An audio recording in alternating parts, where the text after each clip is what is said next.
ya, suaminya Ibu Melda, anak 3. Baik, mungkin cepat saja.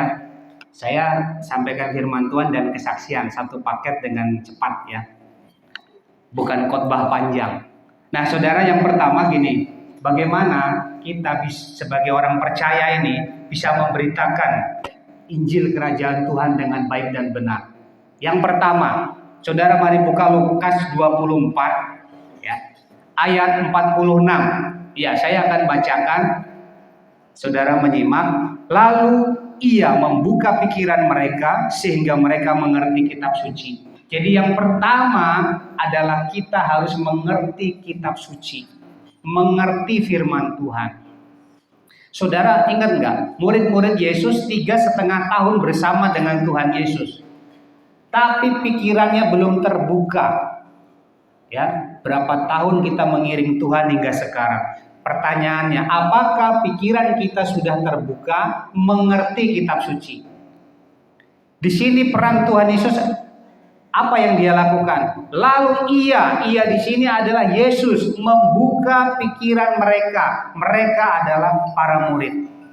Ternyata 3,5 tahun bersama-sama dengan Yesus belum terbuka pikirannya. Nah, saudara, ini penting ya, untuk minta dibukakan oleh Tuhan. Yang kedua, ya, setelah dibukakan pikirannya, ya, maka mereka mengerti kitab suci. Terus ayat 46, ini pesannya, pesan Tuhan Yesus. Ya, setelah dia bangkit, dia punya pesan. Kalau orang meninggal, setelah meninggal punya pesan nggak, saudara? Punya ya, surat wasiat. Surat wasiat itu harus dilaksanakan atau diabaikan? Laksanakan, itu surat wasiat dari orang yang sudah meninggal. Nah, Yesus punya pesan setelah dia meninggal. Ya. Pesannya apa? Ayat 46 yang sudah buka kitab, kita baca sama-sama. 1, 2, 3. Katanya kepada mereka, ada tertulis demikian, Mesias harus menderita dan bangkit dari antara orang mati, dan lagi dalam namanya berita tentang pertobatan dan pengampunan dosa harus disampaikan kepada segala bangsa, mulai dari Yerusalem. Nah, ini pesannya, saudara. Ya. Mau tidak mau, sebagai orang percaya harus melakukan wasiat dari Tuhan Yesus. Mau nggak, saudara? Ya, jangan berkata saya bukan penginjil, saya bukan pendeta, saya orang biasa. Bukan, saudara. Ayat 48. Siapa yang memberitakan Injil? Ayo kita baca 1, 2, 3. Kamu adalah saksi dari semuanya ini. Tunjuk kanan kirinya. Kamu adalah saksi dari semua ini. Terus kita balik. Saya adalah saksi. Kurang mantap. Saya adalah saksi. Amin. Tuhan dengar kita ya. Jadi pulang dari sini harus bersemangat ya, menceritakan Injil Kerajaan Tuhan. Yang diceritakan apa? Ini tadi ayat 46, ayat 47. Cuman 2 ayat, saudara. Ya, cuman 2 ayat. Isinya apa? Yesus mati, menderita, dan bangkit pada hari yang ketiga. Ini yang harus diberitakan, amin. Terus pertobatan dan pengampunan dosa harus disampaikan. Tidak akan ada orang bertobat kalau pesan ini tidak disampaikan dengan benar, amin ya. Jadi saya mengutip dari ibu yang di sana, Nona ya. Pertobatan harus diberitakan. Ini pesannya, saudara ya. Kesaksian pribadi boleh, itu menunjang semua. Saudara disembuhkan, saudara dijawab doanya, itu boleh, itu mendukung. Tapi pesan yang utama adalah ini, Yesus mati dan bangkit. Harus diberitakan. Amin. Tidak ada yang sulit kok, karena bersama Roh Kudus. Oke, syaratnya, ada syaratnya, saudara. Syarat untuk menjadi pemberita Injil. Kita baca ayat 47, 1, 2, 3.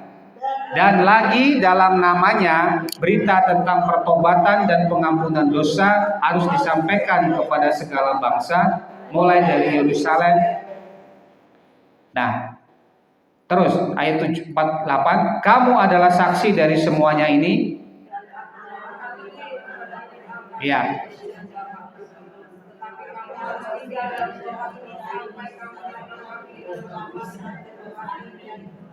Ya ini maksud saya syaratnya ayat 49. Dan aku akan mengirim kepadamu apa yang dijanjikan Bapakku. Tetapi kamu harus tinggal di dalam kota ini sampai kamu diperlengkapi dengan kekuatan dari tempat yang maha tinggi.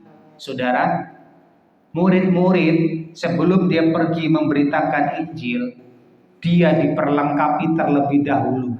Diperlengkapi itu apa saudara? Ada pemuritan, ada pelatihan, ya, ada pementoran, dan di sini lebih dari semuanya itu dipenuhi Roh Allah. Amin. Dipenuhi Roh Kudus. Supaya apa? Karena berita yang kita sampaikan adalah berita dari Tuhan. Kalau kita tidak diperlengkapi dari kekuatan, kuasa dari tempat yang maha tinggi, jadi perkataan kita seperti hikmat manusia, hambar. Tetapi kalau disertai dengan kuasa Roh Kudus, maka berita, pesan yang kita sampaikan itu akan berkuasa. Ya, amin saudara. Jadi murid-murid sudah 3,5 tahun ternyata belum diperlengkapi. Ya, pikiran aja baru dibuka.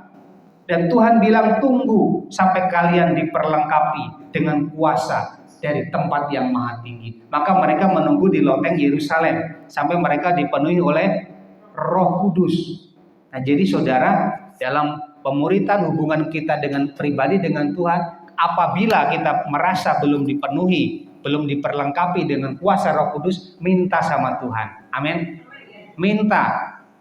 Katakan sama Tuhan, aku mau seperti orang lain bisa memberitakan Injil. Tuhan perlengkapi saya, Tuhan pimpin saya. Amin saudara. Nah, ini adalah syarat mutlak saudara, diperlengkapi dengan kuasa Roh Kudus. Tidak harus sekolah teologi dulu, ya, tidak harus S1, S2, S3, tidak harus saudara. Diperlengkapi, ya.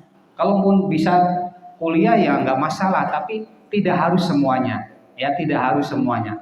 Diperlengkapi. Nah, saudara, ini penting saudara. Bagaimana saudara dan saya diperlengkapi dengan kuasa Roh Kudus? Tadi sudah di-sharingkan semua, ya. Bagaimana saudara punya hubungan yang dekat dengan Tuhan, ya. Mintakan semuanya itu, nanti Roh Kudus akan perlengkapi kita, ya. Amin saudara. Kalau kita rindu mau memberitakan firman ini kepada orang, saudara bawa dalam doa, Tuhan kasih nanti, kasih ada orang-orang yang dipertemukan dengan kita untuk saudara layani. Amin. Ketika nanti saudara melayani orang, jangan berpikir yang mudah-mudah semua. Ya, pasti ada yang sulit. Mungkin orangnya sulit, karakternya sulit dan lain sebagainya. Belum nanti ada masalah dari luar, ya. Tapi ingat, karena kita melakukan pekerjaan ini bukan pekerjaan biasa, ini adalah pekerjaan Roh Kudus. Jadi kita itu apa sih namanya? Kerjasama. Kira-kira Tuhan perlu nggak manusia? Perlu, ya. Sebenarnya Tuhan sendiri pun bisa bikin seluruh dunia bertobat. Ya, Tuhan datang aja, ayo bertobat kalian semua. Bertobat manusia di bumi, tapi Tuhan tidak mau melakukan kehendak memerintah secara secara keras. Tuhan memberi kebebasan manusia. Oleh sebab itu perlu Tuhan memakai manusia sebagai alatnya, ya, untuk memberitakan kebenaran. Walaupun memang ada orang-orang yang langsung berjumpa pribadi dengan Tuhan tanpa ada orang yang memberitakan. Orang-orang seperti itu adalah orang-orang yang soleh, orang-orang yang kusuk dalam hidupnya, dalam keimanannya, dalam keyakinannya yang lain. Dia kusuk, dia soleh, dia mencari kebenaran, maka Tuhan datang. Setelah dia bertemu dengan Tuhan, maka dia menyatakan sebagai orang percaya. Amin saudara. Katakan, Tuhan, aku mau kerjasama dengan Roh Kudus. Ya, didengar sama Tuhan. Nah saudara, Lalu sasaran kita siapa? Suku apa? Semua orang yang belum di dalam Tuhan. Amin. Jangan dibatasi dengan satu suku, dengan satu keyakinan. Semua orang, ya, itu menjadi sasaran untuk menerima firman ini. Amin, saudara. Ya, nanti memang bagian dari perlengkap itu banyak ya. Ada latihan, simulasi dan lain sebagainya. Saya lihat sudah ada beberapa ibu-ibu yang ikut latihan ya lewat Zoom, walaupun mungkin nggak maksimal sekali, tapi sudah ada ya pemanasan seperti itu. Dan itu terus harus dikembangkan, saudara. Amin. Supaya kita benar-benar dipakai oleh Tuhan. Nanti di surga mahkotanya itu ada 5 loh. Saudara dapat berapa mahkota nanti? Ya. Dapat 1 aja puji Tuhan, ya. Dapat 2 luar biasa. Kalau nggak dapat, pasti dapat. Setiap orang yang masuk surga dapat minimal 1. Ya. Nah, saudara, saya mau saksikan bagaimana cerita perjalanan saya melayani Tuhan itu dari tahun 2000. Sekarang berarti sudah berapa? 22 tahun. Saya di gereja itu sekitar 4 tahun. Setelah staf pastoral saya ke misi, ya, khusus misi. Itu 18 tahun. Nah, ya, jadi pengalaman kalau diceritakan kesaksian, wah itu ditulis mungkin dari Kejadian sampai Wahyu panjang ya. Tapi saya akan pilih beberapa poin yang bisa menyemangati Bapak Ibu semua. Ya, amin. Ya. Dan jadi saudara, pertama saya melayani. Nah, waktu itu belum pegang motor, saya jalan kaki naik angkot. Belum menikah ya. Belum ketemu sama Melda.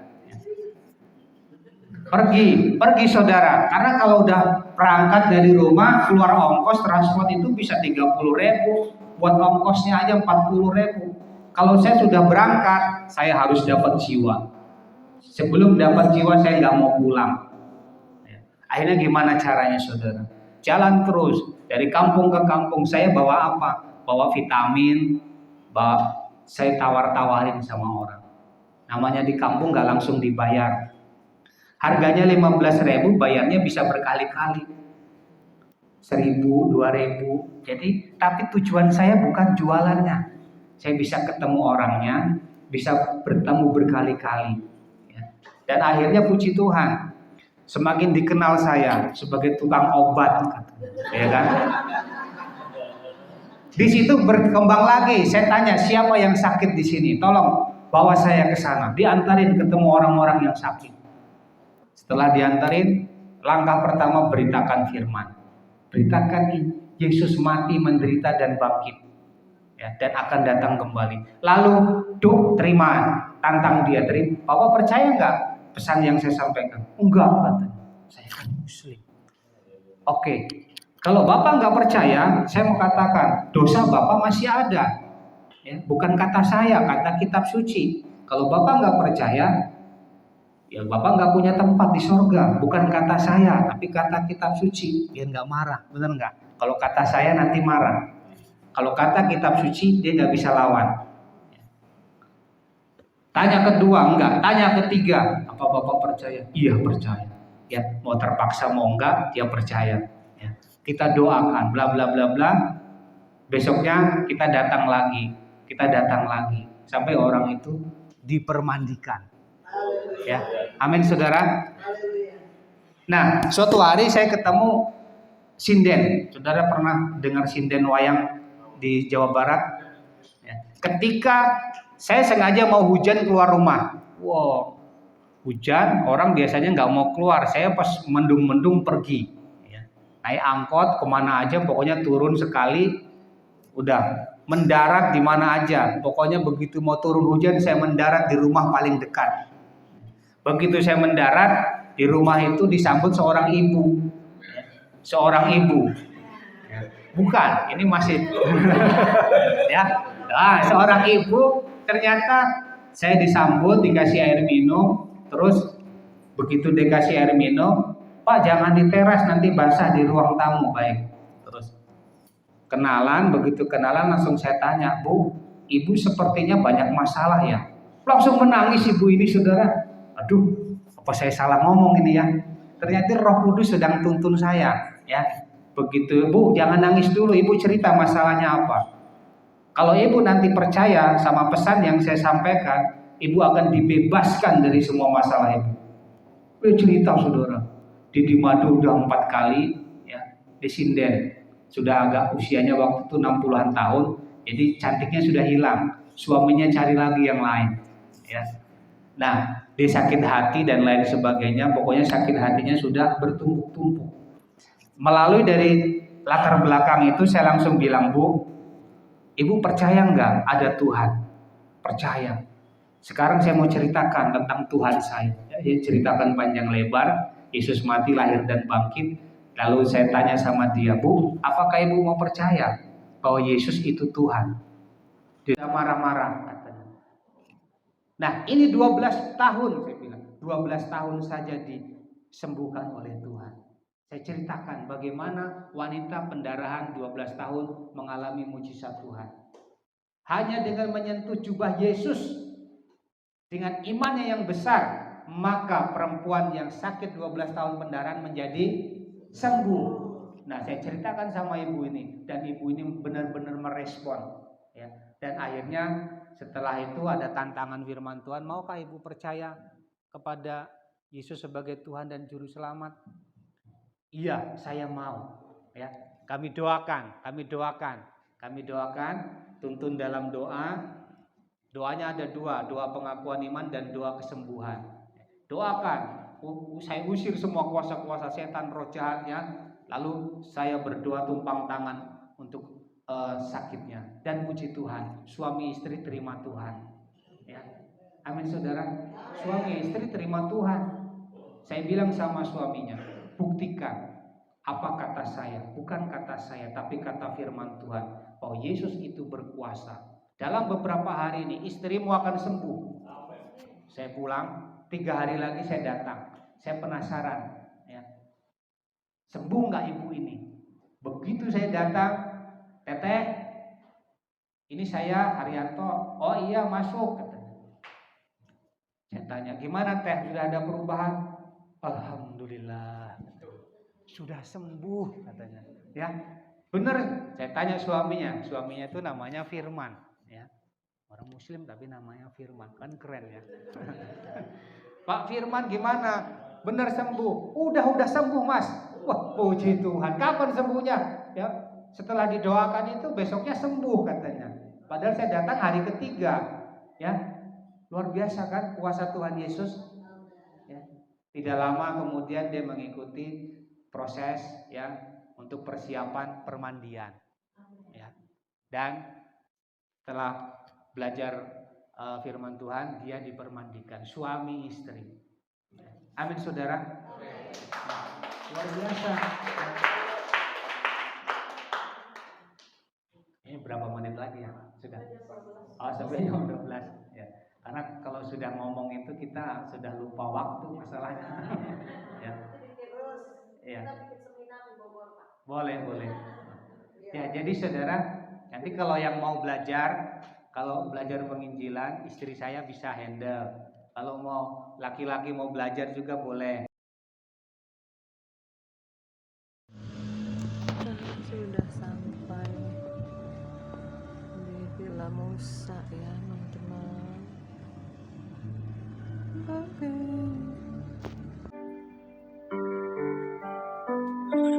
Melayani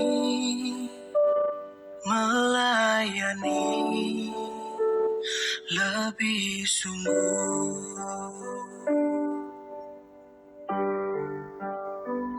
Melayani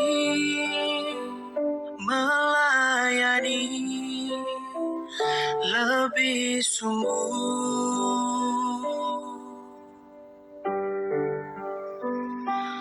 Tuhan lebih dulu melayani kepadaku, melayani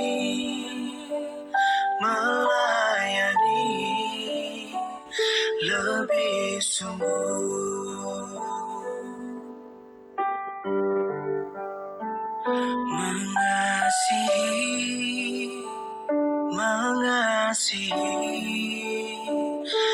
lebih sungguh